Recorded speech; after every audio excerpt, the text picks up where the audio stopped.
ఆధునిక బ్యాంకులు రాకముందు మన దేవాలయాలే ప్రజలకు, రాజులకు, వ్యాపారులకు ఆర్థిక కేంద్రంగా ఉండేవి. సంపదను, బంగారాన్ని, భూములను భద్రపరిచే అపారమైన నిధి కేంద్రంగా అవి వెదజల్లాయి. దేవాలయాలకు దాతల నుంచి, రాజుల నుంచి భూములు, పశువులు, నగదు రూపంలో భారీ విరాళాలు వచ్చేవి.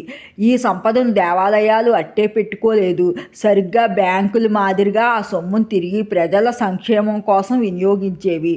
అప్పులు ఇచ్చేవి, వడ్డీ తీసుకునేవి. చోళరాజుల పాలనలో తంజావూరులోని బృహదేశ్వర ఆలయం గోడలపై ఎన్నో శాసనాలు చెక్కబడి ఉన్నాయి.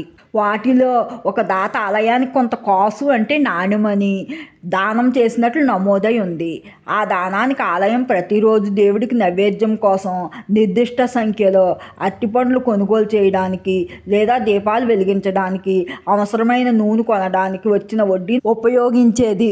ఈ వడ్డీ ఆదాయంతోనే దేవాలయాలు సామాజిక అభివృద్ధిని నడిపాయి.